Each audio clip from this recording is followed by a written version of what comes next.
When you don't go to Geico.com, car insurance can be confusing. Like Swedish techno confusing. Bark, bark, meow, meow. Dance with me, purple cow. Bark, bark, meow, meow. Ooh, you lovely cow. Geico makes it easy. With 24/7 access, all you have to do is go to Geico.com and you could save money on car insurance. It just makes sense. Unlike, Dance with me, purple cow. I like your moves. Blog Talk Radio.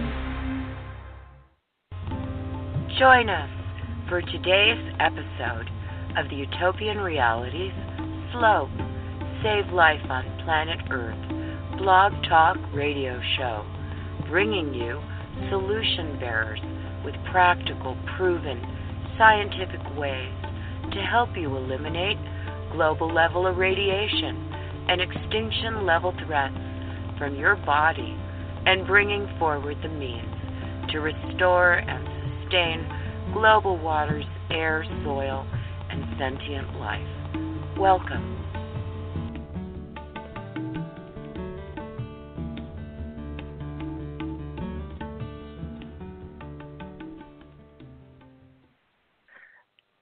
Greetings.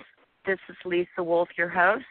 Welcome to the Utopian Realities from Concept to Planetary Restoration, Slope, Safe, Sustain Life on Planet Earth, Earth Aid, Saturday Solution Bearers Forum, where we give people with real solutions and insights into global crises a platform to inform you, the listeners, about ways to address pressing problems we all face.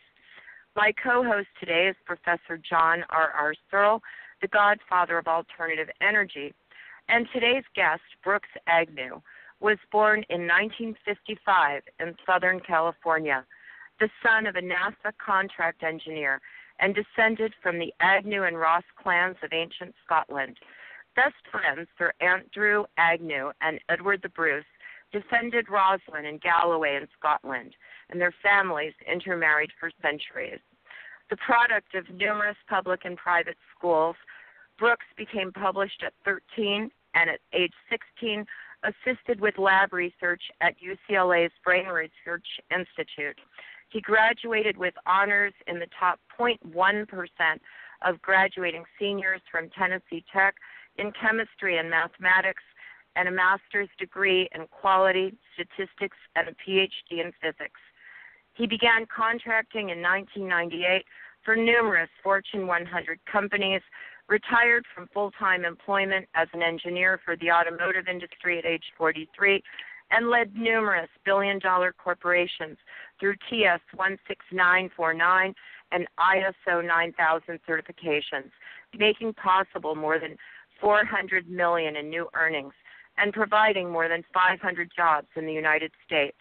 His projects and more than 1,000 technical publications earned him U.S. patents and the rank of Six Sigma Black Belt, with more than $500 million recovered or earned from his process improvements.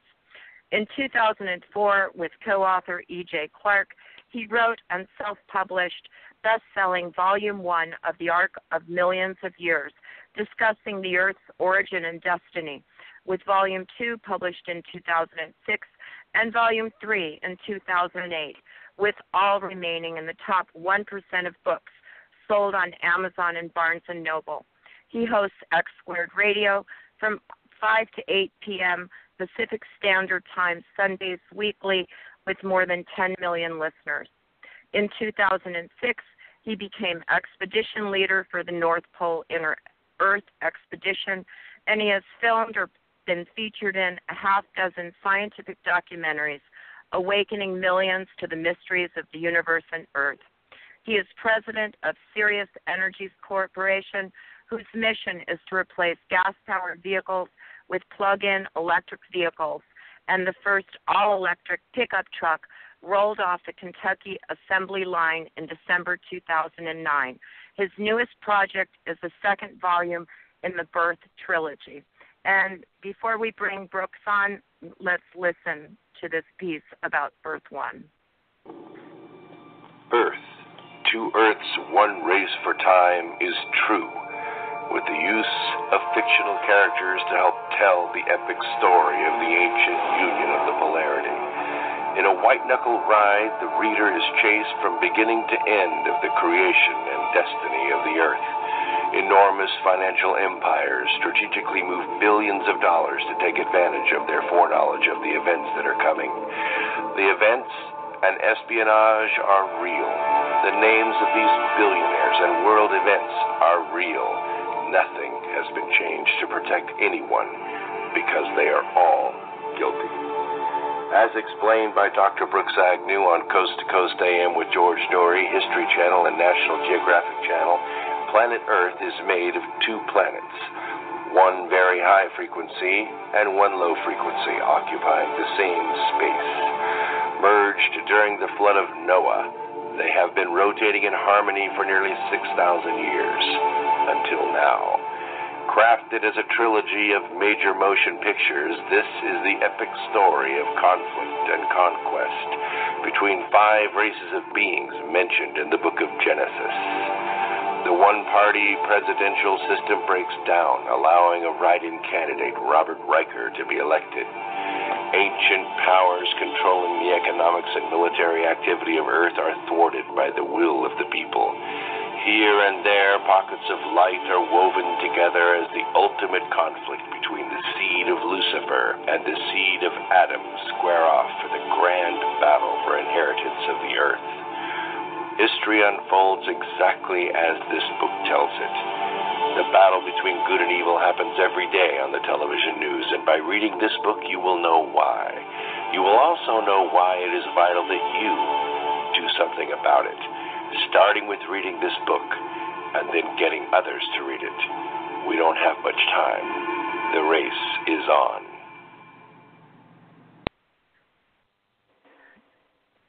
Welcome, Dr. Agnew Brooks. Welcome, Professor. Wow, good to be here. With an intro like that, I think my life is complete. I can die now. Well, please don't do that. You're very much needed. You know, the focus of this program is solutions, and your work covers so many different facets of trying to move us forward, of moving us forward to a reality that isn't oblivion. Talk to us about your strategy, your books, your work. Well, I guess there's a difference between strategy and tactics. So my strategy is to try to awaken people to the game that's being played on them, that the leadership that's taking our world down the path that you see on the cable news 24 hours a day is an ancient intelligence, and that intelligence has one thing in mind, and that is to take the entire planet and all of the sentient beings on it down a pathway of slavery. We're well on our way. I mean, I liken it to I look at all the countries sitting at a big poker table, and they're all playing cards and have their green eye shades down. And they get to a point in the game where none of them can ante up anymore. And they look up from underneath their green shades and say, wait a minute, something isn't right here. Somebody here at this table had better have a big-ass pile of chips. But all the chips are gone. All the money is gone. Every single player at the table is broke. And that the ancient art of alchemy has been mastered by this ancient intelligence, and it has been shared with the bankers, the leaders of the world, and they've been able to basically enslave the entire planet, and that's where we are right now. So my job with my writings and my radio program and my lectures is to awaken people to that fact and to the truth that they are empowered to break free from those shackles any time they like. They don't have to march down the path toward Armageddon. We can do something about it today, right now. And then with my companies, all the companies that I've started, all the improvements that I've done for the Fortune 100 companies have been designed to do one thing: make things more efficient, make things more competitive, and try to drive them to the point where they're not polluting the planet. My electric truck company, none of my trucks put out 1 single ounce of pollution. And the more I can make, the more gasoline-powered vehicles I displace. I think we're in the 21st century now, and it's about high time we stop shoveling our planet into our tanks and burning it. Absolutely. Absolutely. So your first book was Alienated Nation. And will you, again, synopsize what you talked about in that book? Actually, the first 4 books was a series called the Arc of Millions of Years series. It was 2,000 pages about all the ancient civilizations and how they viewed the advent of 2012, or the end of the age. And Alienated Nation is a book known as a Convention of the States. It was designed to start the ball rolling. We printed enough books. I sent it to all the governors. It was my first and only Amazon #1 bestseller, and it got the ball rolling toward the states asking for their own constitutional convention.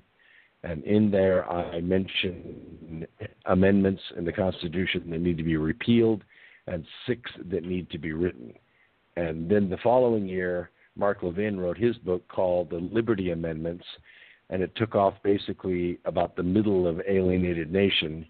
And he sold a lot more books than I did because he's got a bigger footprint than I do. But both books are basically talking about the same thing. What we want to do is alert the states that they have the constitutional right and the duty to hold the convention and stop the federal government from enslaving this nation. And do you see that? Do you see progress being made? Well, yes and no. We have 26 states that have now written sovereignty laws, which it doesn't really mean much because the federal supremacy clause makes those irrelevant. But the important thing is that the state legislatures declared that they have state sovereignty, that they have the ability to at least say they're not going to enforce a federal law that's not ratified in their state. The second thing is that there's now a COS, a Convention of States clearinghouse, a website, and they are having regular meetings and training, and they're trying to put together a convention. Now, it's still a couple of years away, and hopefully with this election it may not be necessary, but I have a feeling it's still going to be. Because what has happened while our nation's been sleeping for the last 83 years is in 83 years, another government has come to power. A lot of people call it the shadow government. They call it the Illuminati, whatever. But the real name of this government is the agency government. It is made of agencies, departments, bureaus, and administrations.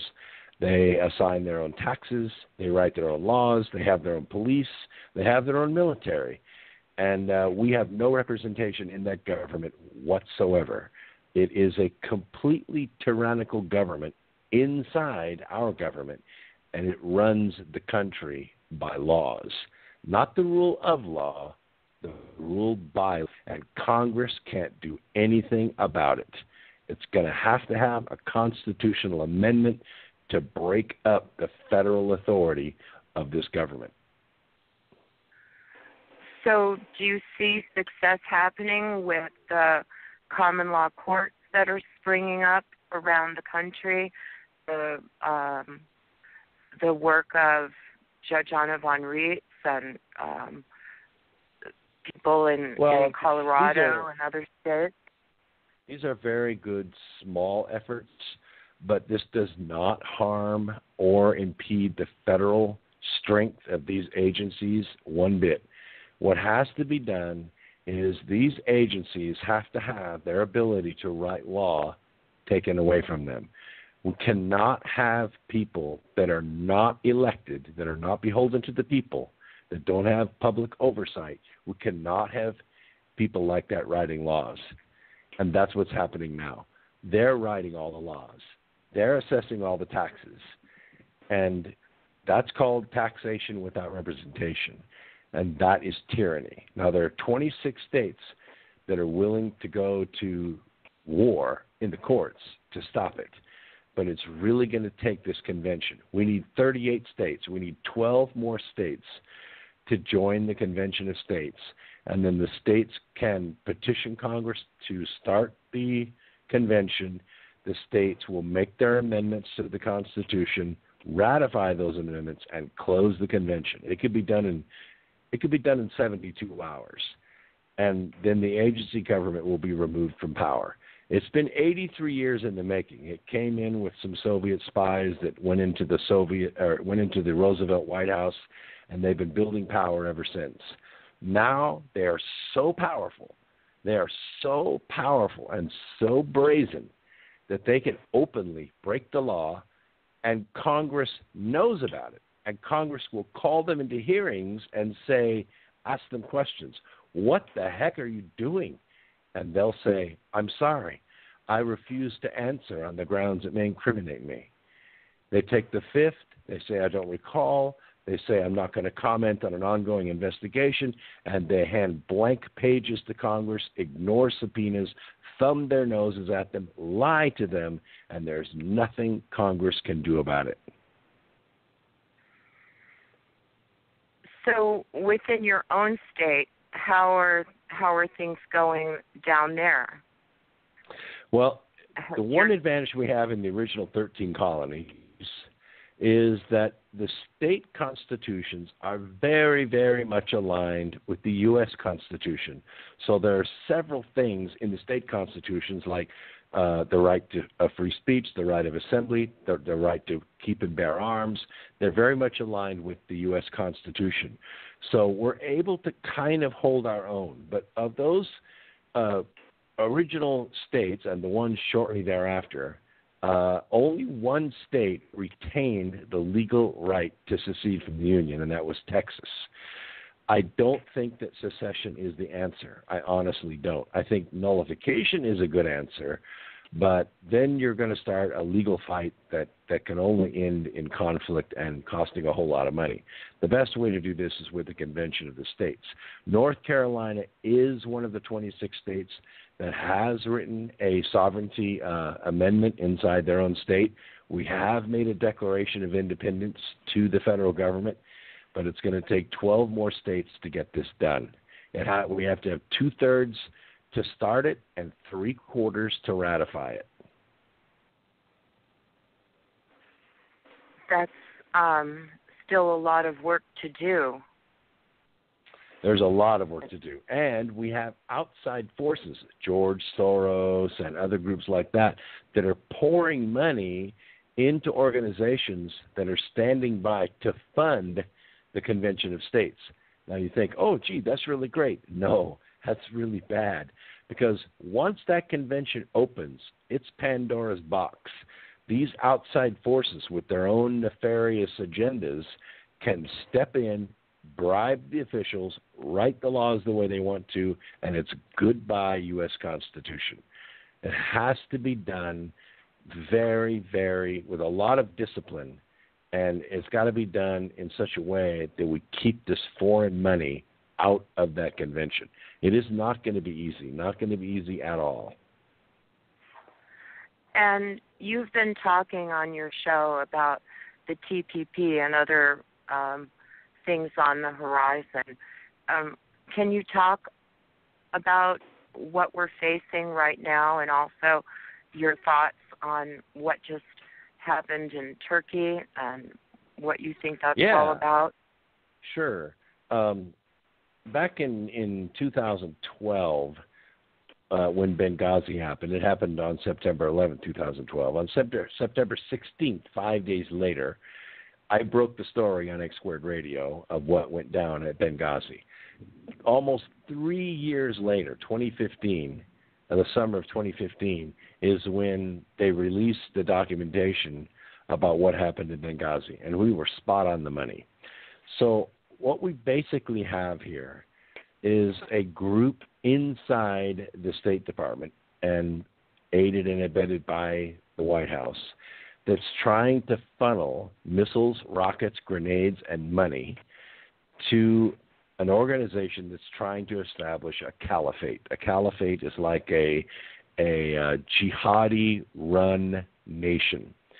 And they have made a tremendous amount of progress, mostly because the powerful countries that can actually do something about it are not doing something about it. And anytime a country tries to do something about it, they are heavily, heavily criticized by the United Nations. We're watching Russia pay the price for that right now. Their currency has been attacked. The price of oil has been attacked, which is over half the revenue to their country. And they're moving all the NATO troops right up to the border of Russia. So Putin and Russia are under a tremendous amount of pressure right now. And as if that's not enough, one of the other largest countries over there is Turkey. Now, Turkey has a man who's been running it for a while whose last name is Erdogan. Erdogan pictures himself as the caliph. We talked about a caliphate. A caliphate needs a caliph. A caliph is like a political king, a political/religious king. And they rule by the core of the religion that's running, that makes everybody fanatical, all the way down to the ones that can't read or write. So this has turned into a really, really big problem because Turkey's an ally of ours, and they've been dealing directly with groups like Al-Qaeda and ISIS and the Taliban. Taliban's the biggest heroin producers the world has ever known. They're pumping heroin by the shipload into the United States. Of course, we're buying it. But what has happened is Erdogan got out of position. He was either out of the capital or he was out of the country for a moment, and the military tried to step in and right the ship, as it were, take it away from the religious zealots and put the country back on track to parliamentary law like they're supposed to be. They underestimated how powerful Erdogan was. He swept back into town, took it back over, and you're going to watch about 3,000 plus beheadings in the next week. It's going to be a bloodbath over there in Turkey. Now, as I said, they're our ally, and Erdogan is very close friends with Barack Obama. So what we're seeing happen right now is a put down of the people wanting their country to get back to the rule of law instead of the rule by a madman. So it didn't happen, and that madman is going to step back in and he's going to take his revenge. And I don't even want to read the press or watch the press for the next week of what's going to happen over there. It's going to be bad, very bad. So, and what is up with the agency, so to speak, in all of this? Well, what we want to do... Were they behind this? Yeah, I mean, in America, we don't do that. We don't take people out on Pennsylvania Avenue and, shoot them on the curb. That's not the American way. We do this by the system of government that we have. It's the only way that we can keep our sanity and maintain our integrity as a nation. There is a legal way to take the agency government apart and take our country back. It is not going to be easy because there are trillions of dollars at stake. There's control of all the assets of the United States of America at stake. Just to give you an example of what they have taken from us in the last 83 years, the Bureau of Land Management, which is a small, small faction of the Department of the Interior, has used mercenaries, terrorist tactics, murder, subterfuge, and intimidation tactics, not just economic, but also legal in the courts against landowners. And they have seized 770 million acres of private land in this country. 770 million acres now belongs to the Bureau of Land Management. Several western states have over half of their state controlled by the BLM. And there's about I know to be our county is about 93% owned by the Bureau of Land Management. Yeah, there you go. Nevada. All those private landowners that used to run and manage that land for 150 years, they're gone. They're either dead or they're in jail or they're scared for their lives and they sold their land for pennies on the dollar and left, even though some of them were third and fourth generation Americans running that land. But the states also have lost their land. Utah, Oregon, Washington, Idaho, Montana, they have lost hundreds of millions of acres of land to the Bureau of Land Management. And people say, well, yeah, but they want to make national parks out of those. No, that's not what they're doing. What they're doing, Lisa, is they're mortgaging that land. They're borrowing against it from foreign countries. This is true. So, and they're also going after the water rights, I believe, on claiming the Treaty of Hidalgo. Hearing. Water rights, mineral rights, and now, what was it, Clark County, where they just got the last of the landowners off the property, and now they're moving a big solar farm in there, which they have all the electricity pre-sold for. But that's, Harry Reid's son runs that company with Chinese investors. And we watched a couple of years ago down there in Clark County how mercenaries went in there and faced off in front of, a couple hundred cowboys. Some of them were armed and some of them weren't armed. But I watched it on live stream from cell phones that a lot of people had in that area.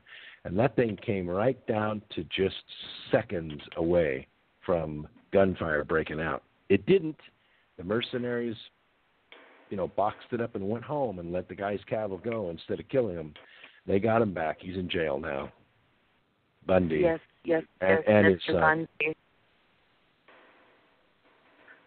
Yes, he and is. we all watched on national television as Roy Finicum was tracked down, ambushed, and murdered in cold blood while standing knee-deep in snow, unarmed. Yes. My friend Janine Hansen, her brother is one of the people attempting to defend Mr. Bundy and those people. And so again, we're all watching this. We're all, what do we do? Brooks? Well, what we do is what we can do. No, we can't go out and seize federal property and have a big armed standoff. That's not the way to do it. The way to do it is to create demand for a different way of life. That's why I make electric vehicles, because my trucks are so good that when you put them side by side to a gasoline-powered vehicle, even at $2 a gallon, nobody that runs a fleet of light trucks doing delivery or service work in a city would ever buy a gasoline-powered truck if they had my truck to choose from. They would never do it. You could drive my trucks for 30 years and hardly spend anything to drive them or maintain them. What you do is you make it to where people have a choice, where they can choose another way. That's what liberty is all about. Liberty is all about the ability to escape. Back in 1965, there was a book written called Atlas Shrugged, and in it was a hero whose name was John Galt. Now, John Galt didn't come out and go heads up, face to face, out in the streets with the government. Instead, he retreated from the government. And what he did is he found the best technologies out there, and he offered them a way to leave society and join his organization behind a secret veil. And they built a community that was off the grid, non-polluting, free energy, clean water. And that's what the book was about. So in some circles, I'm called John Galt, the modern-day John Galt. And maybe I am. But, the fact that Ayn Rand had the forethought to write this book way back in the mid-'60s, she had no idea how prophetic it was going to be. Right now, we have a government that is not offering the people any choice except more debt and more debt and more debt. What we can do as individuals, as private citizens, is to use our intellect to create another choice for people. Choose a different way. Don't buy their energy. Don't buy their GMO food. Don't buy their automobiles. Don't buy their drugs. don't buy drugs. If you didn't buy drugs, if the United States people stopped buying heroin, do you think they'd keep shipping it here? No, I wouldn't think right. so. Do you think we'd have to build a wall if everybody in the United States quit smoking dope? Nope, we wouldn't, because they wouldn't come here, because there wouldn't be any drug cartels in Mexico to make life so bad in Mexico that they have to come here to find safety. So you issued a call for technologies not too long ago, didn't you? Can you speak about that? Well, yes. I mean, we make electric vehicles, and right now the way to do that is you generate the electricity stored in batteries, you unplug from whatever your power source is, and you go drive it until the batteries are dead. Now, we get a little bit of energy back from the sun because we put solar panels on the truck, but you can't really drive down the highway on solar panels. But you can leave it in a parking lot, and it'll charge itself up without being plugged into anything. You just have to, put it in the sun for 5 days and drive for 1 day, or drive a shorter distance each day. But the point is, it's free energy. And I've had this space in my truck now for 7 years. There's nothing in that space right now because there's no technology out there yet that can tap into the vast amount of energy that's just on the other side of a dimensional veil from us, allow it to seep through that opening into the batteries of the truck and charge the batteries another way besides sunshine. Now, I know it's out there, but I have been to 100 different labs around the world in the last 7 years, and I haven't seen anything that will tap into that energy source. I know it's out there. I know it's out there because I've seen it. I've felt it. But so far, no takers. And we have an open invitation to any technology provider anywhere in the world to fill that space. Well, it just so happens that we have as our co-host Professor Searl, and I believe that Professor Searl's protege, Russ Anderson, is also on the line with us. Are you here, Russ? Hello? I'm right here. I just had to turn off the mute on my phone. How you doing? Russ, how's everybody today? I'm doing great. Good to hear your voice again. I'm working feverishly as we speak, and I'm listening and working and listening on Professor Searl's glass SEG that he built with a couple other people, one of whom one of our execs on the West Coast knows, in Germany in 1989. Proof of concept that you can get rotation just from permanent magnets. So yeah, we love to play with those permanent magnets. I'm sorry, go ahead, Brooks. I was just saying we love to play with the permanent magnets. I mean, there's so much to be learned from rotating magnets. We know that's how we influence electrons to flow in metal, like copper, and we use those electrons to do work. We don't really know where the electrons come from, but we know how to make them work. We know how to measure them. We know all the formulas associated with them. But for the life, we can't invent a single electron. But they come from somewhere.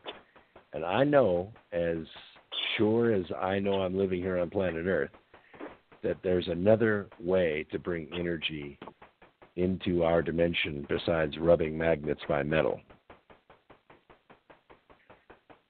Bruce De Palma showed how you can get energy, and also Professor Searl and Paramahamsa Tewari show how you can get energy, coherent energy right from the vacuum, which is more energy density than our wildest dreams, by just rotating magnets, and have either conducting magnets or a segment that's conducting if you have non-conducting magnets.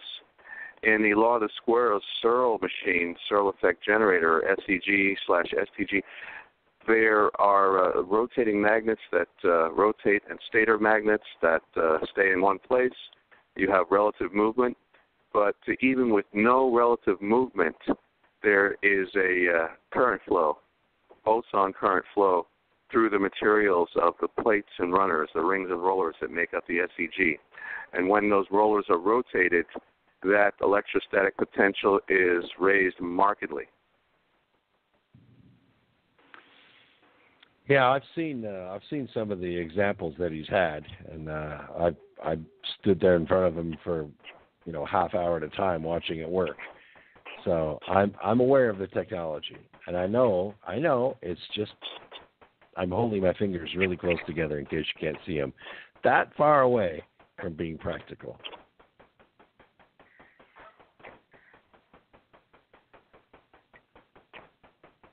There's nothing wrong with the technology, but there is something wrong with the human being.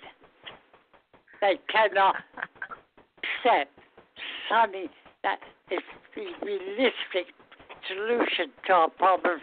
They have to have something that will cost money in 10, 15 years' time to replace it or to repair it. They cannot stand a project that will not go faulty for a very long time. Yep. I know you're speaking the truth. I know you're speaking the truth. I was speaking at an energy symposium a couple of years ago in Amsterdam. And in this country, we have a private organization called the NERC, the National Electrical Reliability Corporation. Now, they're a private company, but they contract for the United States government. And what they do is they manage the power grid. They make sure that all the phases of all the generators in the country are matched so that they can move electricity from Washington State to Florida through the grid and move energy around in the grid. It's a very, very complex and expensive project to run. Of course, in doing this, they have created 3 vulnerabilities, which is why they were meeting in Amsterdam in the first place, to deal with. One is natural and physical attack, or natural disaster like a solar flare or an earthquake or a tsunami, a cyber or physical attack, and pandemic. Now, we wouldn't even have these vulnerabilities if it wasn't for the grid, but they got the grid, so now we have the vulnerabilities. My proposal to them was to make low-voltage local supply, like to a hospital or a police station or a traffic management central power station, low-voltage local supply that's off the grid, a separate grid to the grid, so that if something like that did happen, essential services could stay running. And we asked for 1% of their $2 billion budget. They had a $2 billion annual budget, and we were asking for $20 million, 1%, and annually. And what we would do is bring technologies like Searl's technology and Keisha's technology and other innovators out there, get their prototypes built and get them into manufacturing. And if it didn't work, so what? We wasted $20 million. Big deal. Those guys waste $20 million on a company party. Well, they turned us down. They wouldn't allocate even $100 toward what we call the Breakthrough Energy Freedom Fund. And this would have been managed by engineers from 9 different countries, and it would have been designed to getting breakthrough technology into manufacturing. It wouldn't compete against the power grid because we wouldn't even be hooked to the meter. This would be a separate grid that just ran different colored outlets inside each building, only for emergency use, like a generator would running off diesel, except this is higher technology. And they would not fund it. It was frustrating. How far are we from being able to take Searl generation and put it into Brooks's vehicles? We're as far away as getting a prototype. Once we get the prototype, we can do that. We can do a lot of other things with this technology from Professor Searl. It's just a matter of getting the money in place for prototype construction. And, even without the money in place, I'm just, working really hard day and night on Professor Searl's 1989 glass SEG. Working on it as we speak, and it's nearly done. Nearly done. I'm trying to have it ready for the conference in Albuquerque next week, or actually the week after next. And it's a labor of love. It's a labor of love. I've been studying the glass SEG since, I guess the mid-1990s or early 1990s. And I discovered the instructions for building the glass SEG on our associate, Mr. John Thomas's website, searleffect.com, and that has the complete instructions for building the glass SEG, which uses ordinary ferrites on the upper surface of the plexiglass disc. I'm using neodymium ring magnets for a little more Tesla, a little more field density, give it a little more kick. And it's coming along. It's nearly done. Just tweaking, finishing, building, cutting, sanding, putting in the hard work that needs to be done to get Professor Searl's technology out to the people. It's been suppressed for 35 years, and now finally Professor Searl is ready to give this technology to mankind one last time, as before it was rejected by mankind. And now mankind is like, well, we don't want coal or oil. They're messing up our environment and adding to acid rain and global warming. We don't want nuclear. It's far too dangerous. Look at Chernobyl and Fukushima. We're still suffering consequences from those nuclear disasters. We want to, as Professor Searl says, and Nikola Tesla says, whose birthday it was a week ago, harness the wheelwork of nature for the benefit of all mankind. And Victor Schauberger said, look, comprehend and copy nature. And if you do those things, you can have everything from home energy reactors and trout turbines to anti-gravity vehicles, all of which he built, utilizing the techniques that nature uses of implosion and falling temperature gradient, which is the opposite of what we do in all our technologies except for the Searl technology, using heat energy and explosion, which destroys. Nature creates by using implosion instead of explosion and cold instead of heat. And that's what we see in Professor Searl's technology. We don't see heat. We see cold instead. It operates, as Professor Searl says, in a land of cold. And the more load you put on this SEG when it's in a generator form, the more power you can get from it until it just dies down in temperature to about 4 Kelvin. The more load you put on it, the colder it gets and the faster it runs. Overloaded, it starts superconducting, and at that point it becomes a space drive because the Earth or any source of gravity will repel it with irresistible force, as has been shown in various experiments in the past. I find it so fascinating. I've read about it, 100 times over the last 30 years. I just have never seen one actually work. But believe me, we're ready for it. And our skill, I've been since the late 80s in manufacturing. That's what I'm good at. I can take, a prototype car like a Nissan Altima or a Cadillac CTS or a Pontiac Solstice, and I can build the machinery and put the processes together to make that product in a mass production way. That's what I do. That's what I'm good at. I cannot get you to the prototype stage, but you show me a prototype that works, and we have the metallurgists, we have the packaging engineers, we have the applications engineers. We can make that into a mass production product for a specific application, like charging batteries.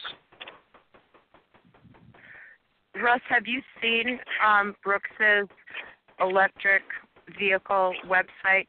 Brooks, will you tell everybody where to go to look at that? Sure. Yeah, I haven't dying to see it. The electric vehicles are my thing.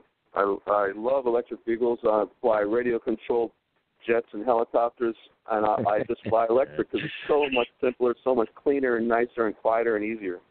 And it's a lot safer to crash those remote-controlled ones, too. I'm not saying we should have driverless cars. I'm not for that. You give me the steering wheel any day. The website is EV-Fleet. like electric vehicle fleet, like a fleet of ship. ev-fleet.com, or you can just put electric pickup truck in Google, and we come up number one. We focus on pickup trucks because our customer is primarily a commercial user. A company that has 50 trucks or 500 trucks or 5,000 trucks sees the advantage to not burning gasoline every day right away. It's an easy sell. So they're very aerodynamic. They weigh roughly 3,300 pounds. They can carry 1,000 pounds, 100 miles for about $1.50. They're pretty hard to beat. Professor Searl, questions? Hello. No questions.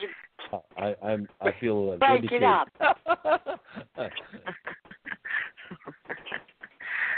I would love to see you gentlemen working together, because I find that you all have incredible integrity and a true humanitarian focus in what you're doing.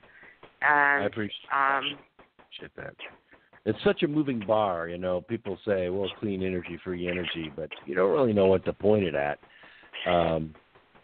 I make it very, very specific. I say, you give me 3 to 5 kilowatts, and I will change the world.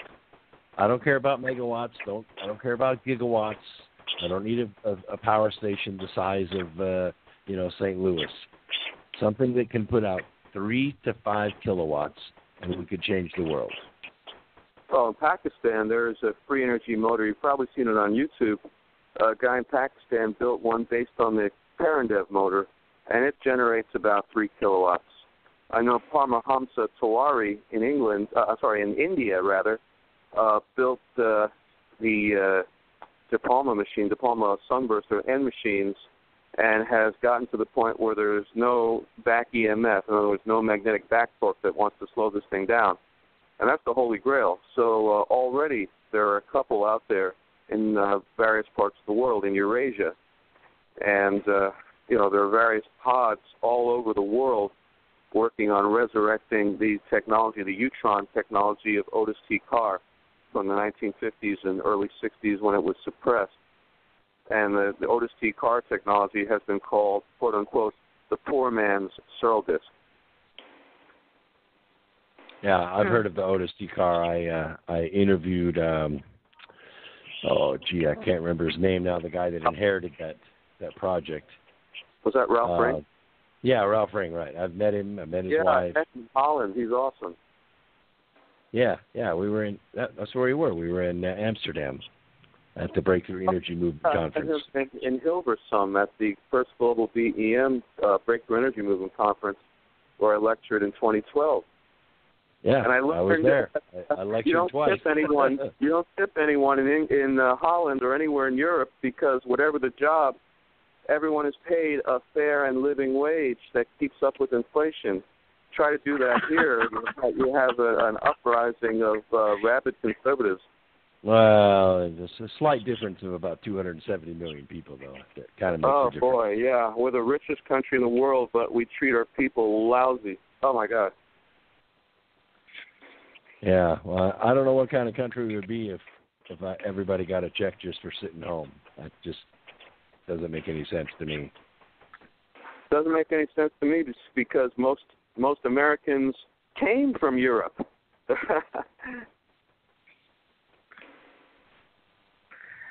So the other thing we're facing, besides this shadow government and lack of freedom and suppression of disruptive technologies, there's a lot of discussion, and I know that you're rather well up on this subject, Brooks, is Planet X, Nibiru, Pole Shift. I mean, what are we looking at going forward here? And on the other side of it, you know, you talk about the ability of people to influence the future, that there are multiple futures from which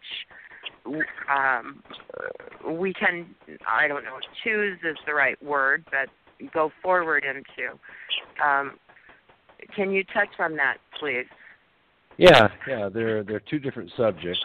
Nibiru was created by an author whose name was Zecharia Sitchin. He had a theme in his 12 books that there was a planet that was in a huge elliptical orbit around Earth, and on this planet lived a alien race called the Anunnaki, and that every time that planet got close to our planet, they would make trips to Earth to mine gold to somehow repair the atmosphere of their planet. I think it's a marvelous story, but there's, as far as I can tell, no factual evidence to back it up. I don't think the word Nibiru even exists anywhere except in Zecharia Sitchin's work, unless it's since he wrote it. And the Anunnaki were only mentioned a few times in all of the Sanskrit, all the cuneiform texts that were collected, and it was more of an event than it was people. So I have my doubts as to the validity that human race was actually started by unwanted aliens meddling with our DNA. I think humans were started because of, if you want to use the word divine, then it was divine creation of our DNA, and we're made in God's image. Now, that being said, we are sentient, conscious beings, and we're able to put great consideration upon the past and also upon the future. And when we put our consideration upon things, our power of observation actually changes that situation. Yes, we can change the past, but only within very narrow confines because the past has already occurred. But we can radically change the future by putting our ideas out into the future and then coming back to the past and putting energy into those things that resonate with that future idea. We can actually manifest the future. Yes. The future does not unfold accidentally. It unfolds by design, all of our designs. And some people are very good at it, but I think mostly it takes more people than just one. So if you could convince a bunch of people to manifest a future with you, it stands a very good chance of becoming reality. Well, on that note, why don't we take a pause, and I'd like to listen to the piece that you recorded for the new volume of the Birth Trilogy that just came out.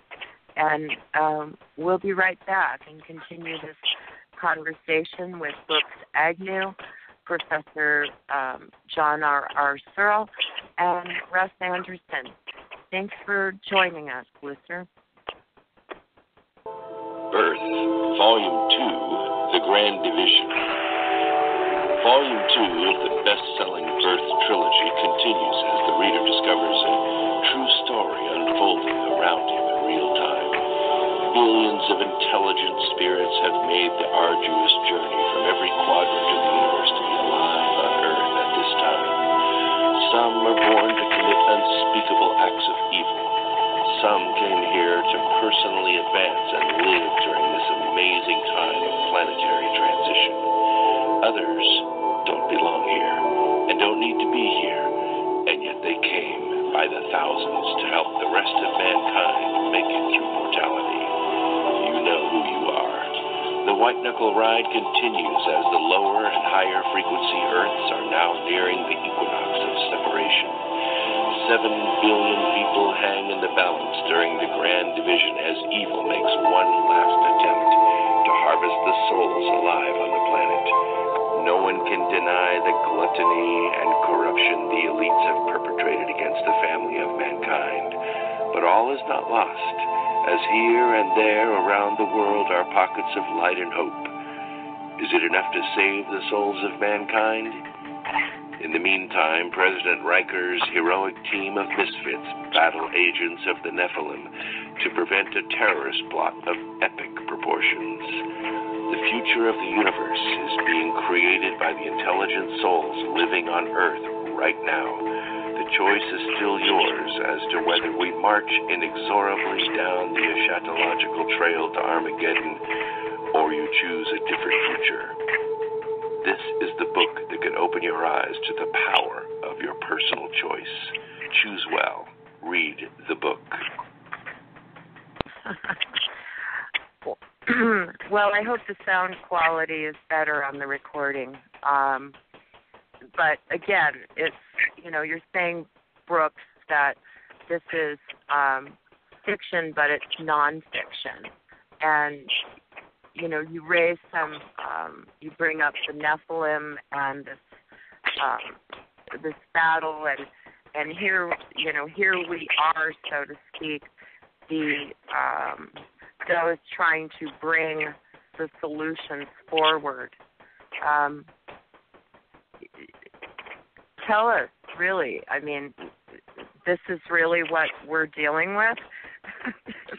Well, that's a very good question. I think that's the main question of the book. Is this what we're really dealing with? One thing we know about humans is from generation to generation, we don't tend to stay in a straight line. Even sons take companies in different directions than their fathers did. We have our own ego, and we're kind of egotistical human beings, and we want our own legacy. Lord knows every single president of the United States wants his own legacy. He's not happy with the legacy of the president before him or the one after him. So how is it that for the last 83 years, the entire world, every financial organization, every World Bank, every billionaire, every line, every arrow seems to be pointed in exactly the same direction for so long? It is because the intelligence that's behind running that show is very ancient and very powerful, and it works with these greedy world leaders in finance, in technology, in military, in weaponry, in religion, and it teaches them how to capture planet Earth, and it promises them great wealth, great power, dominion over other human beings. Of course, in the end, each one of those humans is betrayed, or they commit suicide, or they're destroyed in some way or another. But still, there's somebody, there are 10 somebodies waiting to take their place. The only thing that's more plentiful than the millionaires and billionaires that run this world are the people just below them that want to be just like them. And that's the system that has been set up from ancient times. And the only way to break out of it is to realize you kind of have to shake this off. And if you've been to these conferences like Tesla Tech that he's talking about in Albuquerque, or the Breakthrough Energy Movement Conference in Amsterdam in 2012, or other conferences around the country, guess what happens to you? You shake off this innate desire to gather things, to have the wealth of the world. You shake that off, and you become part of the living family of mankind. And it's only at that point that you see the Nephilim plain and clear. You can see what he's trying to do. And so the Birth Trilogy is designed to eventually be a series of 3 movies or a long miniseries on TV to try to reach the people that are asleep or they're slaves in this Nephilim-run system and wake them up to realize that's not the game at all. To fill your garage with as many toys as you can and then die, and to have anxiety if you don't have your garage full of toys or you don't even have a garage to begin with, that's the big trick. If we can wake people up to that and make them realize that we can live within the energy set of our planet. We don't have to have $1 million or $1 billion or $1 trillion. We don't have to have armies. We don't have to have missiles pointed at each other. We don't have to fight. We don't have to dehumanize another race or another religion or another color. we can live as a family of earthlings on a planet in peace. So who are the Nephilim, and what are the Nephilim? Those are good questions. If you read the Ark of Millions of Years series, you discover that the Nephilim are originally 200 Watcher-class angels that were sent to Earth shortly after the creation of Adam and Eve. Once the family of man got a little larger, and I can't blame them at all, they became enamored with human females and decided to assert their desire, which, as you know, angels do not have desire. They follow orders. But once they asserted their desire, they fell from their glorious holy status to becoming immortal, but immortal, but not divine anymore. They still had their knowledge, they still had their power, and there are occasions when they tried to mess with the creation of man. First, they tried to breed them out of existence, and they found that the Lord just wiped out the earth with a flood and reset the clock. So that didn't work. Then they tried to go to war with them side by side, and that didn't work because men breed like rabbits, and we have a tendency to get very good at warfare. They came up against the Romans, and the Romans defeated them. They came up against the Nordics, and the Nordics defeated them. And so they realized the only way to capture the race of mankind, there's only 200 of us, we have to perfect the art of alchemy.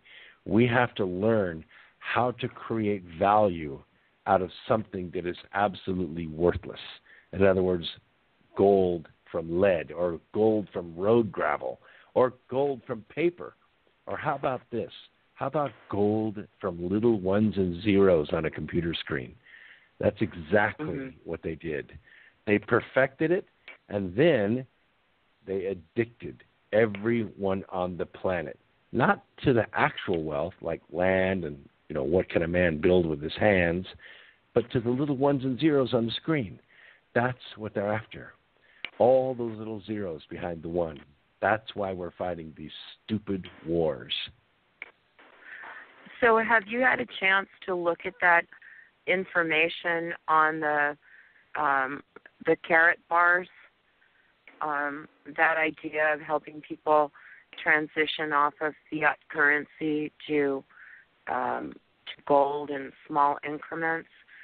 Yeah, I have, and it's a great idea. The fiat currency idea, where the actual currency can be created out of thin air by a corrupt organization like the World Bank, or a corrupt organization like the IMF or the Federal Reserve, and link it to something that is actually rare, like these K-bars, or like gold coins, or like Bitcoin, something that is actually rare. And at the end of the day, though, that coin or that representative of value is just a contract to pay. You go to work at your job, and your employer gives you some of those little contracts, and then you can take those contracts to a restaurant, or to buy a home or a car or medical care, whatever you want with it, and they'll accept it. It is not that much of a jump to a system that doesn't require any of that. It has to go to a system where there's no mentality to accumulate wealth. Wealth is meaningless. Once you have enough to wear and enough to eat, and then dry, safe place to live, and a way to get to work and back, and a way to get health care if you need it, you don't need any of that stuff. Right. It's like our government trying to convince us that health insurance is actually health care, when it is not. Health care is going to the doctor and getting the care that you need. Surgery, or a drug, or stitches, or a bone set, that's health care. Health insurance is a Ponzi scheme. It's a gambling system where what they do is collect the money from you based on the odds that you're going to be injured or get sick or have a heart disease or diabetes or whatever, and they're making money on that. And then when they have to make a claim, boy, they'll fight that with everything they've got, because they have your money. and now they don't want to spend it. So to actually try to convince intelligent human beings that health insurance is health care is one of the greatest deceptions of modern times. So let's turn back to looking at what's going on right now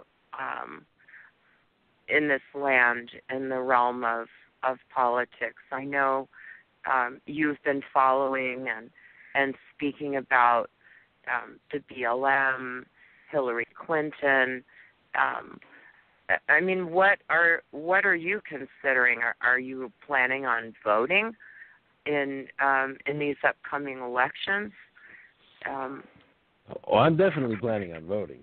I haven't missed a vote, since I was 18 years old. I'm pretty passionate about it, and I'm pretty informed that I don't always vote Republican or Democrat or whatever. I just vote for the person. What I am upset with is that in our system of politics, there should be no dynasties. If you're being elected for a 2-year term, the fact that you've been there for 30 years is in and of itself corrupt. It's not meant to be that. These are supposed to be bus drivers, school teachers, policemen, farmers. That's who's supposed to be congressmen. It's the House of Commons. It's you go to Washington, you serve for 2 years, and you come home. And then another representative of your community goes there and represents your will. That's what it's supposed to be. But congressmen have been there for 24, 26, 32 years. That's corrupt. And the Senate was never supposed to be an elected position in the first place. It was supposed to be an appointed position from the state legislature so that those senators would be linked to the people directly without having to go raise a bunch of election money. That way you could send a doctor or a school superintendent or a lawyer or someone to Washington to represent you in a smaller body, which is also an analog for the House of Lords. But that's not what it became. Once the 18th Amendment was passed and they were allowed to run for election at large, it became the same corrupt thing that the Congress was. And so I'm pushing to get the 18th Amendment repealed to make senators appointed from the state legislature again. Then if the senator does not do the state's bidding, the state legislature calls them home and replaces them. That seems like that would correct that.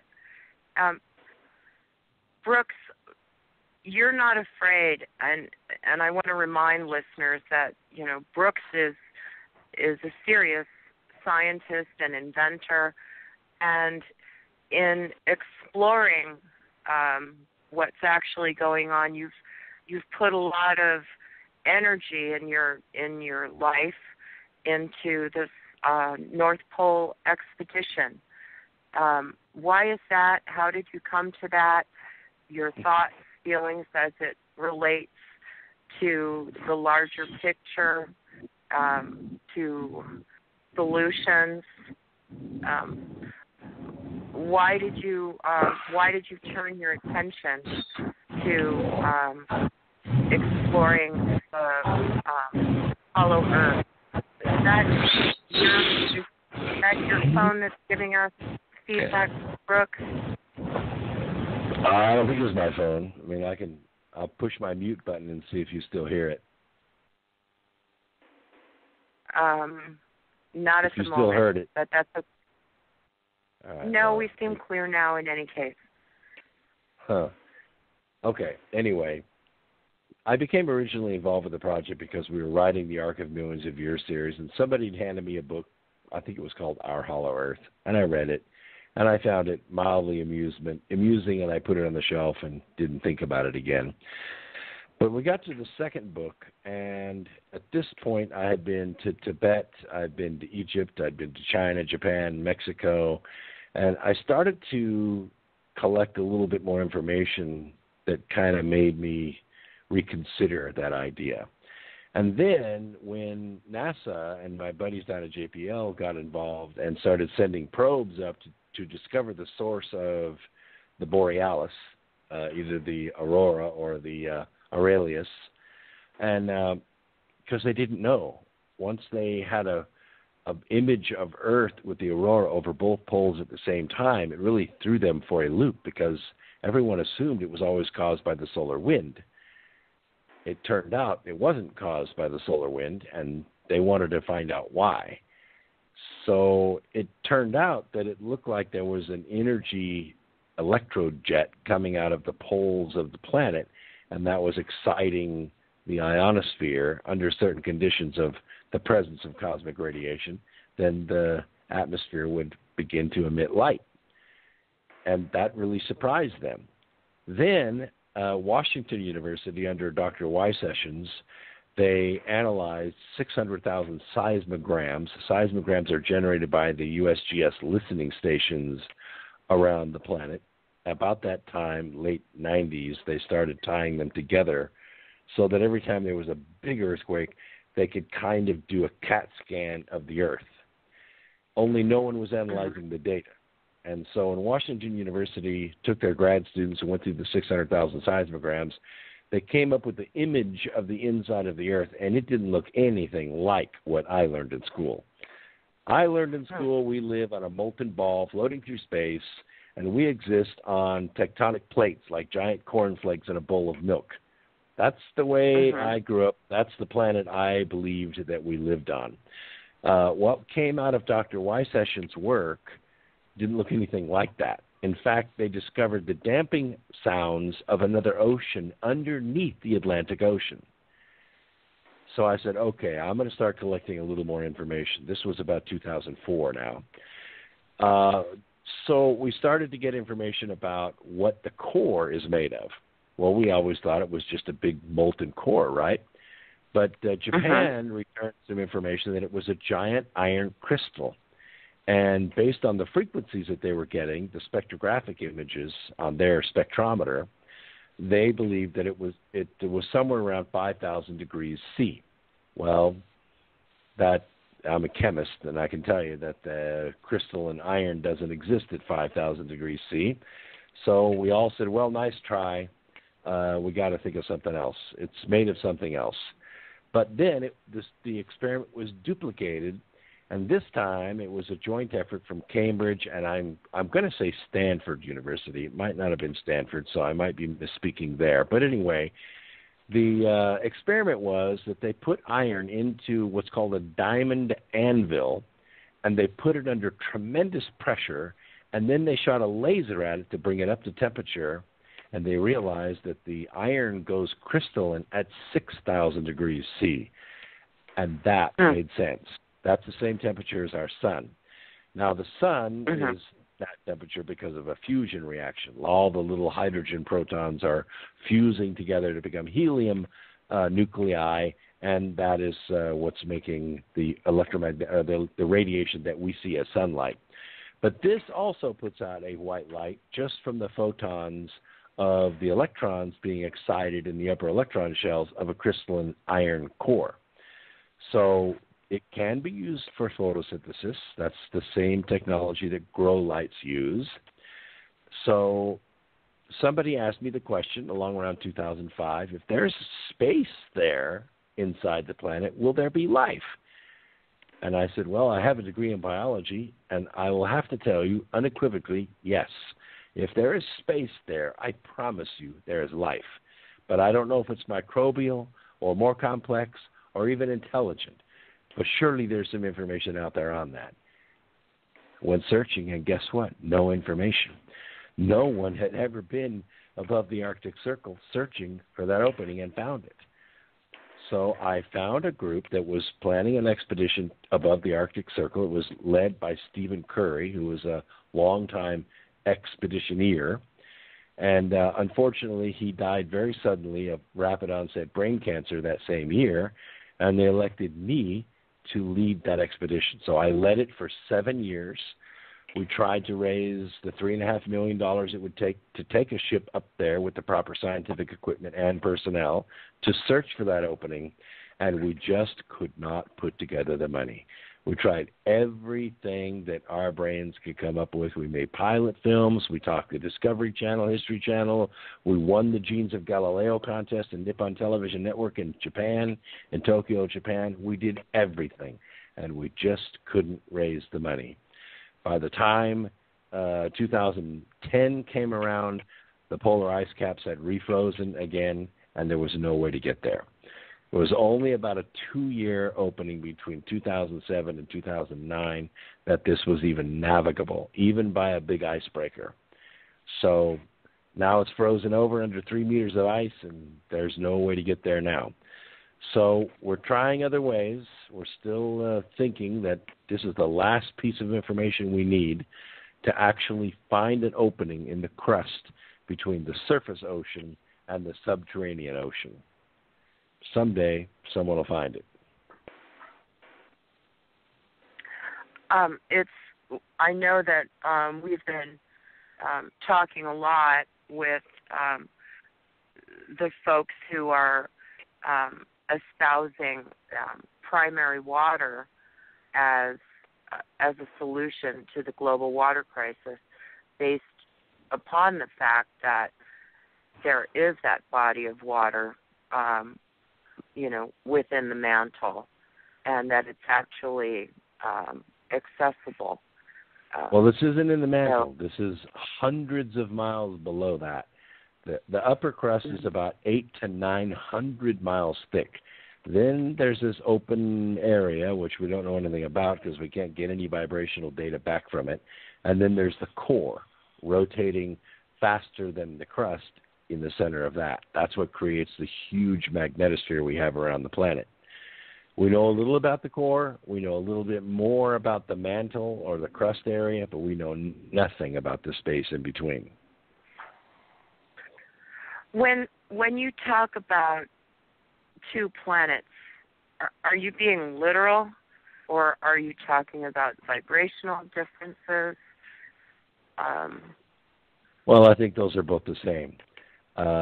Energy is just a higher vibrational version of the physical universe that we behold. We take protons and jack them up to 14 teravolts and slam them into one another at CERN and splatter them apart so we can see all the little pieces it takes to put them together. At the end of the day, all those little pieces are just energy. They're just light and sounds. And even though we have a pretty good idea of the full menu, for all that information, we can't make a single proton, not even one. So the difference between the higher vibrational planet and the lower vibrational planet is frequency. One is a spirit type of matter, and the other is a temporal type of matter. So I take it literally, and I read the Bible literally, and if I read the book of Genesis, there are clearly two creations, one of a spirit earth and one of a temporal earth. It says so right in the book. So what do you see then going forward, Brooks, and as far as getting to utopian future reality in all of it? What's the path forward to... well, right now we're going through a period that I call the Grand Division. This is where the evil ones of the world, the ones that spread the religion with the sword, that don't believe that every human being has the right to freedom or liberty, that believes women should only exist in a potato sack, that they should not have the right to be educated or drive a car or go visit their friends by themselves, that they're the property of men. That is counter to everything that we know as human beings. And so what we're seeing now is we're seeing a grand division between the people that, A, want to remain in captivity, or the people that want to be the captors, and everyone else. I have a tendency to want to be free. I believe in liberty. I believe in that each person has the right to pursue their happiness as long as it doesn't hurt anyone else. That's what I believe. That's the way I practice my life. And I see a significant portion of the planet. I never thought it would be so. Honestly, I never did. But I see a significant portion of the planet that believes that they are either rightfully due the ownership of the planet and all the people on it, or that believe they should be owned. And that's the grand division. And I'm watching it happen right before my eyes. So, yeah, it's real. And what do you think about the pole shift? Do you think we're going to be faced with, some massive earth changes, electromagnetic forces flipping over? I mean, should we all be building our own bunkers? I don't think a bunker is going to save you if that is actually what's going to happen. There is plenty of geological record that the magnetic pole of the Earth has shifted before, and it will probably shift again.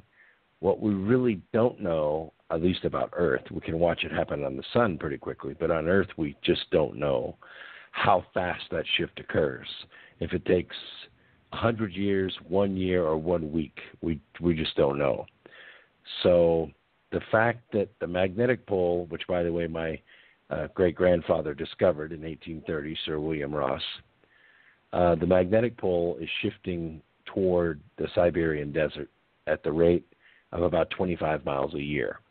That's across town. That's not just wiggling a few yards. That's a significant distance. It's moved so far that airports are starting to sandblast off their compass settings off their runways and changing them 1 degree. So will that make a big difference on the actual living of the planet? Some say yes, because bees and birds and fish and who knows, maybe the reproductive cycle of bacteria is affected by the alignment of the magnetic field on the Earth. Some say no, it can shift north for south, and it's not going to make a hill of beans, except that now the other colored needle is pointed toward north. But answer is, we don't really know. So it could be just continue to be a gradual movement? Well, even if it moves, it's not, some say that it's not going to affect the physical Earth at all any more than the swapping of the poles on the sun affects that planet or that body. And some say that it'll have, devastating effects on the planet. It's hard to say. They would just have to wait and see. Right. Russ, are you still there? Yeah, right here. Okay, do you have any questions, thoughts for Brooks? No, just a comment. I read Raymond Bernard's book, The Hollow Earth, way back in 1986 or 87, and I can't say whether the Earth is hollow or not. All I know is that there's circumstantial evidence to support it, to support a hollow Earth. Yeah, I'm with him. I mean, I'm a scientist. I'm looking for the data too. So I don't know if I read that book, but I found it entertaining. But over the decades since I read that book, I have put a lot of sand in the balance. I got to tell you that, and I can tell you, it's not that there's any such thing as hollow Earth theory, but there's darn sure a lot of hollow Earth questions. Yeah. Professor Searl, are you still with us? Yes. Thoughts, questions, comments? Well, as a pilot, I'm quite aware of how the North Pole and the magnetic North Pole relate, how they gradually change position. I have to know that. Hold on. We land up somewhere where we never intended to land. To understand that. Here, we're only 30 degrees east, the North Pole. And at this moment, this year, next year, might be slightly more. But it's constant movement. It's natural. It's nothing to do with man-made. It's a natural thing. And the pole will keep moving to a point where it will flip back, no doubt, to its original position.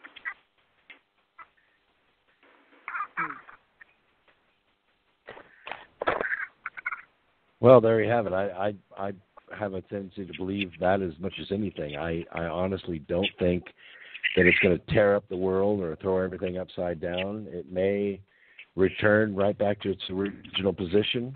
It may flip 180 degrees, but I don't think that the magnetic direction of the planet is going to affect much more than just Mother Nature. Yes. So the thing is, it's a natural thing, and it doesn't affect us. Only if you fly it, you've got to know how much the artificial North Pole.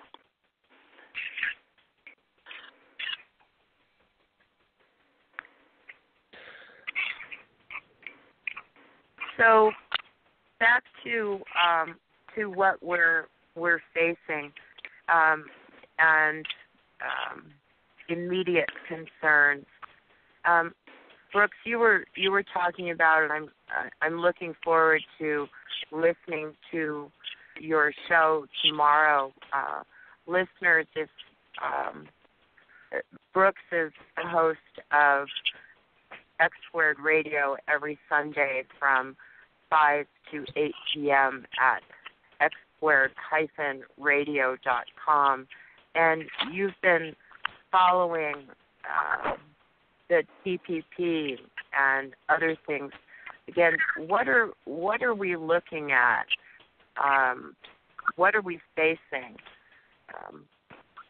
Well, we've always had trade authority, and for over 200 years that's been handled by Congress. And what the TPP and the TPIP are designed to do is transfer that authority from Congress to just the president, so that the president can make deals with foreign countries. For instance, one example would be if Malaysia wants to trade with the United States, the president could say to Malaysia, well, that's all well and good. We'll let you do that as long as you stop cutting down your rainforest. You stop cutting down your rainforest, and then you can trade with us. So those are the kinds of deals that it would allow the president to make. Now, on the one hand, you would say, well, gee, that's not so bad of a deal. Stop cutting the rainforest down, and we get to buy Malaysian furniture. But right now, we have close to $1 trillion in trade deficit. If you gather up all the trade deficits with all the countries with whom we do business, that means we buy their stuff, but they don't buy our stuff. And the problem with that is that's just like taking money right out of our economy. And it hurts everyone. It hurts the farmers. It hurts manufacturers. It hurts technology providers. It hurts everyone.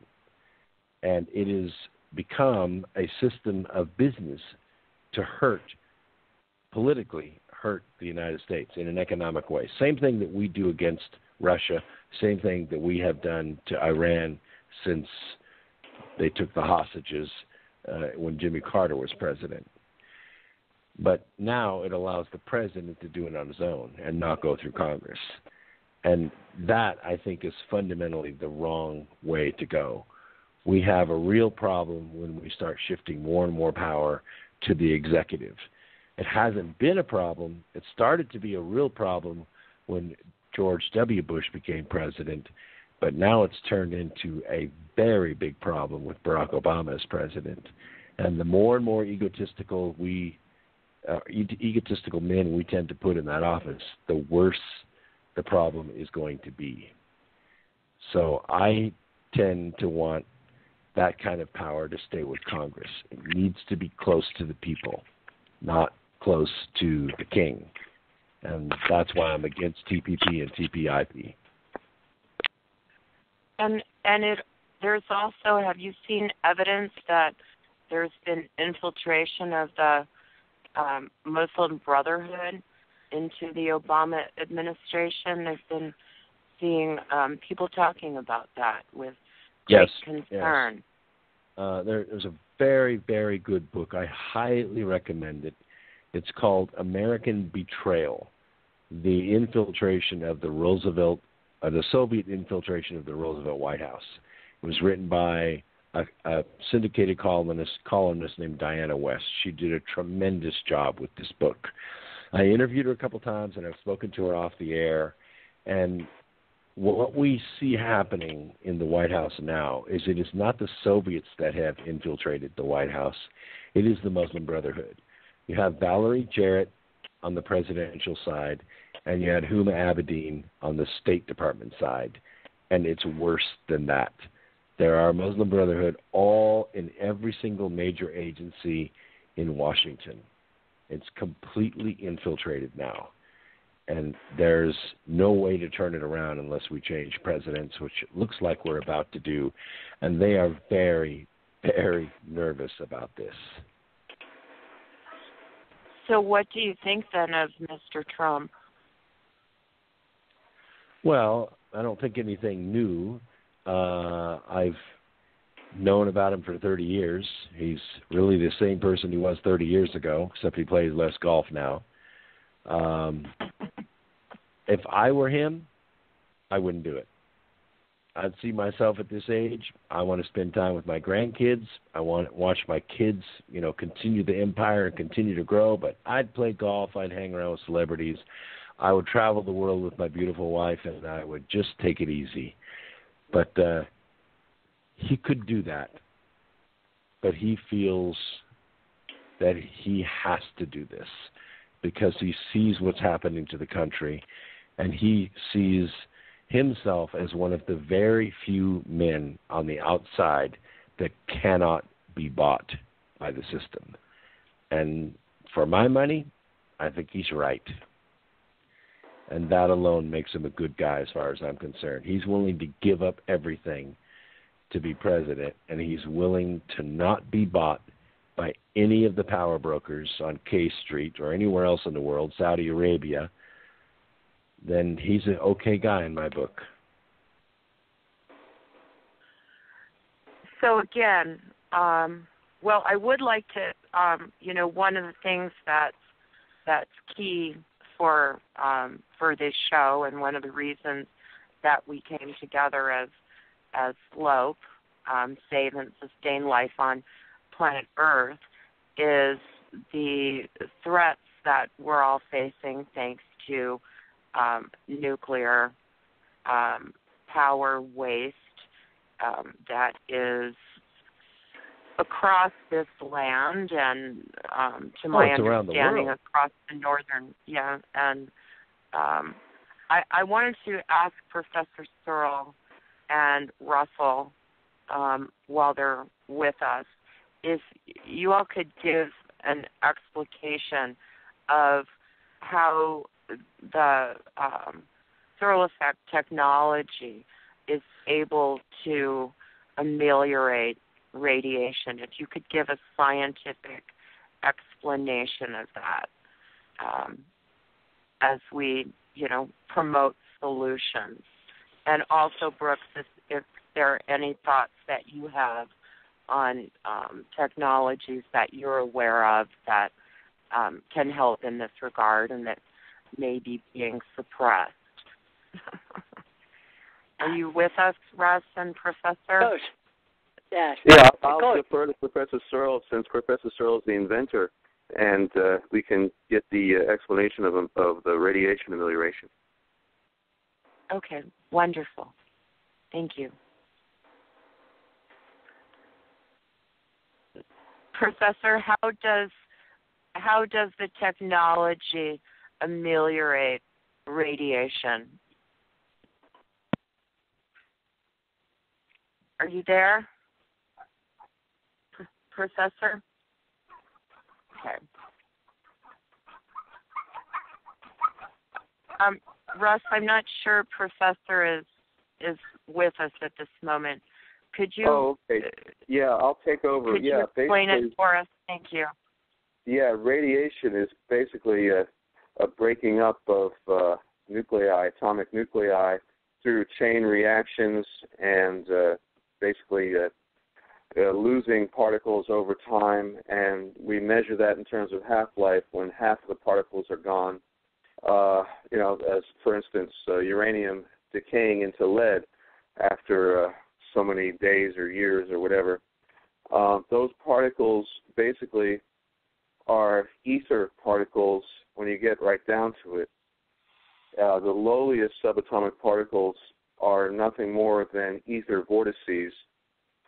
What the SEG does is basically put back those particles that are taken out through radioactive decay, which is a natural process, or just through processes such as oxidation, which happens to wire, a copper wire, any conducting wire, or even our own bodies. And we take many antioxidant vitamins to ameliorate that process of losing electrons. If you have an SEG running your home, the wires don't get hot, and the wiring itself and whatever you're powering with it lasts a lot longer. Professor Searl said many times that when you're in a home with an SEG running, it doesn't feel like you're breathing air. It feels like you're drinking fresh spring water. And he was in an explosion, actually, in the lab carrying a pot of oil that somehow got red hot, and somebody all of a sudden opened the door and it went up in his face. Half his face was really badly burned. After a day or so, they took him, he said, "Take me back to my home," which they did, and in the presence of the SEG, basically it encouraged rapid healing. First the pain goes away, then everything heals really rapidly. Well, if things heal really rapidly, there's no time for scar tissue to form. So only a dermatologist today can tell which side of Professor Searl's face was burned. Basically, it does the same thing to radioactive samples. It puts back those particles that have decayed until a substance is no longer emitting ionizing radiation. And that was proven at Sussex University like 40 years ago, something like that. It looks like Professor Searl's call dropped. I'm going to try and dial him again. So, let's see. Brooke, can't take your call now. At the tone, please record your message. When you have finished recording, simply hang up or press the pound key for further options. All right. It looks like he's not available. Brooks, any technologies that you are aware of that can help with this necessary transmutation process? Well, we do have a mess, that's for sure. We do have a mess. Now, most people don't know this, but the nuclear power stations only are stocked with about 18 to 36 months of fuel. They have to constantly be replenished with more fissile material, either cesium or uranium, some fissile material that can be driven close to criticality to make the superheated steam to turn the turbines to make electricity. I know it sounds kind of like 1800s, but that's all we're using the fissile material for, is to make steam. It's just a fancy way of burning coal, I guess. But there are a couple of byproducts. One is the fuel rods, and the other is the damping rods. The damping rods are how they control the reaction so that it doesn't melt down. And this works by absorbing some of the stray neutrons to try to slow down the reaction. Most of the time, these rods are made of lead.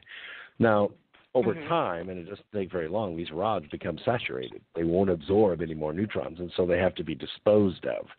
And that's what we know as solid nuclear waste. And the depleted uranium is still pretty heavy. It's still over 200 grams per mole, so it can be used in weaponry as what are known as kinetic weapons. So they put them inside of lead so that when they hit their 3 times the weight of lead in the same amount of space, so they can actually punch through armor pretty easily. And a lot of it is used for isotopes in medical research. Californium and different sources like that are used to make chemotherapy to treat cancerous tissues. But the point is that we need to be following Germany's lead. Germany has shut down all of its nuclear power plants. They're now making all of their electricity through alternative means: wind power, solar power, even biogas. And they've been shutting down their nuclear power plants since Fukushima. Japan, on the other hand, I think has 35 active reactors on a small island like that.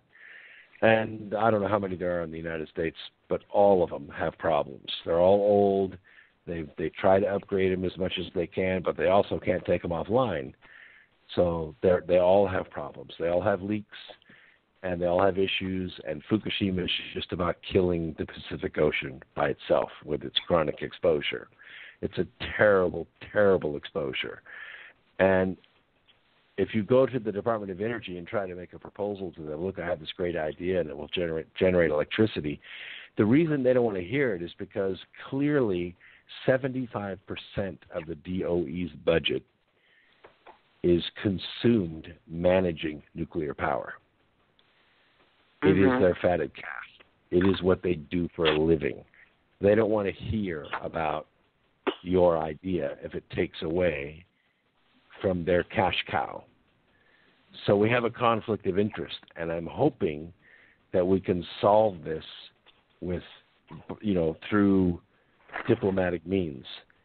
Because if we don't, what it's going to take is people turning their meters off.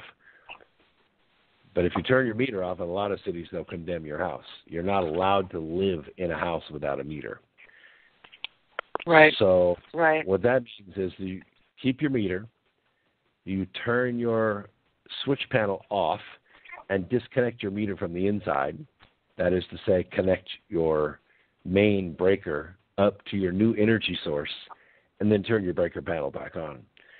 So you're going to pay the minimum $20, $25 to the power company, but you're never going to use another kilowatt of their energy. You're going to make your own energy at your own house. And that's where the future has to go. Russ, I'm not sure we have someone calling in anonymous. Let's see who we have.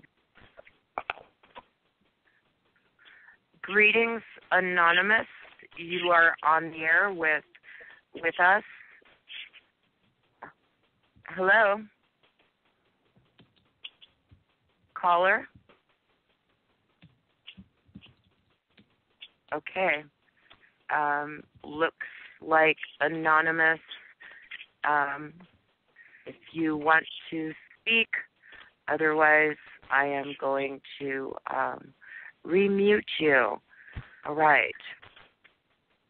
A story, I remember one of the scientists who, when, we've been looking for those technologies that can address the radiation. I mean, obviously the cores are still melting down and they're having no success over there, but one of the scientists who came forward told us that back in 2011 he had made a presentation at Penn State and Department of Energy and Westinghouse.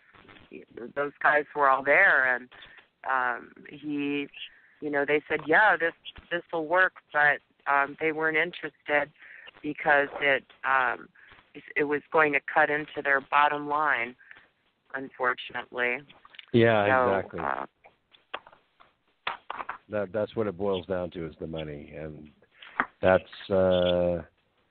okay because the thing to do is to keep your meter, but you go inside your house where your breaker box is, and you shut off your main breaker, and then take the wires that go into the secondary side of your breaker, your main breaker, and tie them into your new energy source, and then turn your breaker back on. And then that way the meter just sits there, and you're not using their energy at all. You're still paying the bill, the minimum bill, so they can't condemn your house, but you're running your house on another source of energy, and that's what it's going to take. So Russ, this prototype that you're working on now, is it actually going to produce energy in the proof that you're doing? Well, like the regular law of the squares, 4-element, 6-element SEG, it's a magnetic prime mover. And just like the law of the squares SEG, if you're surrounded with C-shaped coils and basically, a conductor, copper conductor, silver, steel, whatever wire you're using, you just generate electricity in the normal conventional manner by cutting lines of magnetic force with a conductor. Right. The thing that you have to overcome, and this is why Searl's technology is so important, is it takes work to do that. That's why when you turn your headlights on in your car, your motor slows down, because the engine is now trying to turn the alternator to make the energy to run those headlights. And it takes work to do that. That's that Faraday effect. That's the energy it takes to push the magnet past the coil. There's a resistance to it. And that's why Searl's technology is so important, because that resistance goes away. Right. It operates opposite of all our conventional generators. When you put the lights on in the car and the engine slows down, that's not what would happen if it was powered by an SEG and it was all electric. The more load you put on it, the colder the SEG gets and the faster it runs. Electron flow or boson Cooper pair flow through the device actually cools it. Well, the Cooper pairs of electrons are actually p orbital electrons that sit above a ceramic magnet. Now, when that magnet reaches a certain temperature, usually it's about minus 75 degrees F, the Cooper orbitals, the p orbitals, begin to stand up on end, and the Cooper pairs of electrons turn into kind of a flat plate. And they have their own electromagnetic properties. Makes them very easy to manipulate. Interesting. Well, it sounds like it would be very beneficial, Russ and Brooks, for you to continue an association going forward. It looks as though the person who tried to call in before is trying again, so let's see if they have their sound. And so we'll give them an opportunity. Caller, you are back on the air. Let's see if we can hear you. Hello? Hello? Can you hear me? There he is. We can hear you. Yes. Okay, sorry guys, I'm not sure what's happening with these microphones at the moment. I just want to say thanks for the show. Really exciting to hear everything that you've got to say. And I was just wondering if there's a way to be able to get in touch with you, because I checked out your website and there's an international license for the EV fleet, but the page is not up at the moment. You're speaking to Dr. Agnew, right? Oh. Yes, okay. You want to get in touch with Dr. Agnew? Yeah. You say that the page really is not available? Yeah, at the moment the page is down. If you click on the link for the, it's like an international licensing option that you guys have under. Some of the links are not working, but basically it's very interesting because I think that there's a need for delivery around the world, and I think there might be different business models that could be used for that. Oh, absolutely, absolutely. And if there's any broken links on the website, well. I'd appreciate you telling me about it because I go through this website on a regular basis. Okay. Do we just call the 909 Fleet 01? Is that still available, or is there another number to get you on? Because I'm really interested in manufacturing this kind of thing in Africa, and even in other places like Europe, because this is it's a good technology to be able to bring costs down for delivery of products. Well, we're trying to set up export sales to Europe right now, and I have spoken to about a half a dozen different companies in South Africa, but have not come to terms with anyone yet. What do you feel is the actual particular bottleneck with that at the moment? I mean, is it because you guys need a relatively high licensing fee up front, or what is the model that you're looking at? No, it's a pretty low license fee. What hurt us to begin with, it was last July, the Ex-Im Bank went out of business, but since then they've come back. So now we're able to underwrite those invoices, but it's just getting the orders. That's the hard part. Right. So if I gave you, could I send you an email and then perhaps I could look at, the other thing is we might want to look at a bit of a sort of a rough terrain version of the car, see what it would do on dirt roads and that kind of thing. It's amazing that you picked up on my accent so quickly. Most people don't. But maybe is there an email address to get you directly, or is there a good way to get in touch with you? Well, on the website, you can go to contact us. There's an email address on there, smaller@ev-fleet.com, or you can write directly to me. It's brooks@ev-fleet.com. Right. Okay, great. So hopefully we could, just maybe do an email discussion, because I do have one or two contacts that might be interested in it. And it's only just, the thing is, you inspired me, because I gave up a little bit on trying to get things, because, you would have experienced as well, just the relentless lack of understanding, or in many cases, lack of interest from people, because they don't quite see the implications. But once you get one or two of them going, then they might see it. So. Sure. Yeah. Anyway, thanks very much. Yeah, no problem. Email me. I promise you, we'll get together. We have, if you've looked at the labor sharing proposal that we have, it's very unique and allows countries like South Africa or other countries to get involved in the manufacturing of the vehicle and really cut down on the duties of the vehicles coming in their country.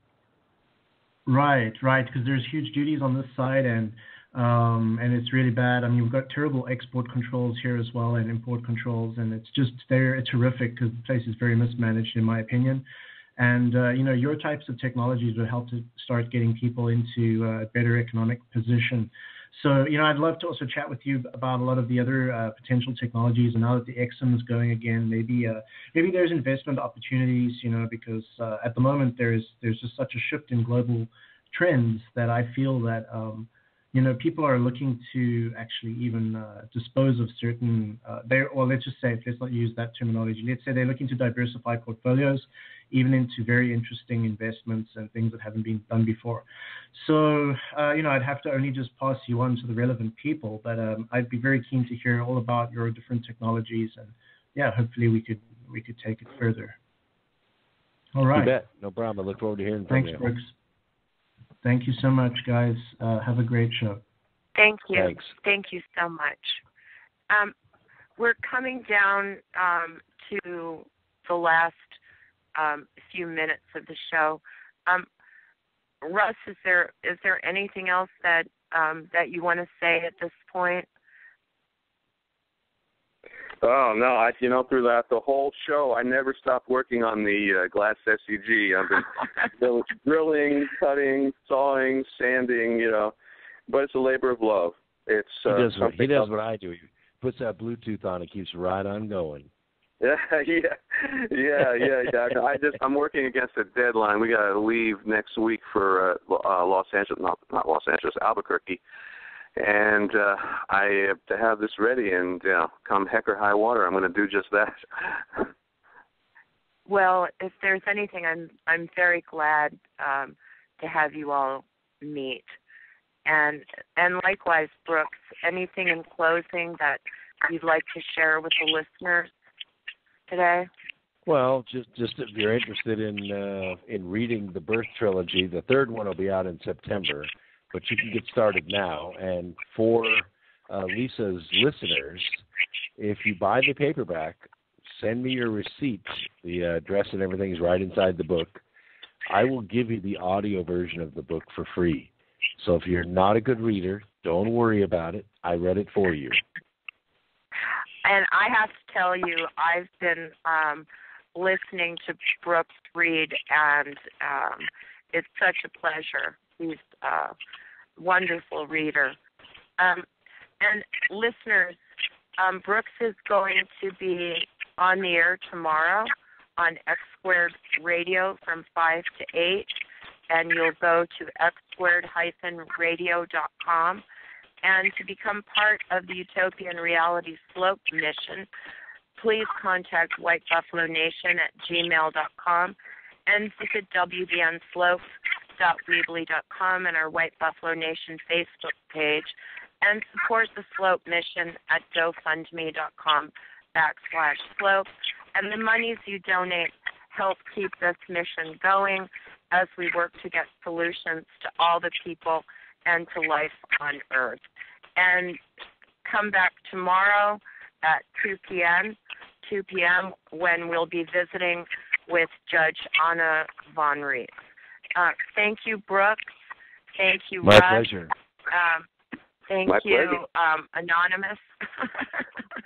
And we're going to close with a piece of music that was written in Professor Searl's honor by Deborah Knight of England, called Through the Eyes of a Child.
Thank you so much, Brooks and Russ, for joining me. It's My pleasure. really been an honor. Yeah, and thank you. Listeners, Listeners, together, let's save and sustain life on planet Earth. That's yours, mine, and all of ours, on and in the land, waters, and air. Thanks for joining us.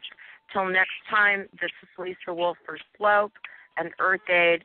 Have a wonderful, free weekend, and let's give the Earth and all of her children freedom from fear, lack, and degradation, and bring a utopian reality. Till next time.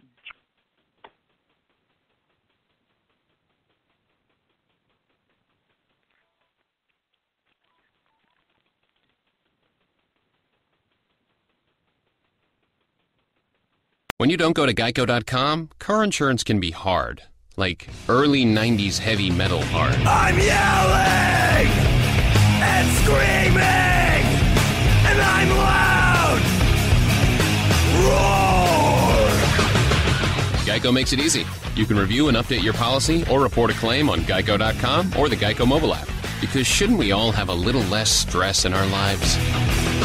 I'm not even upset about anything.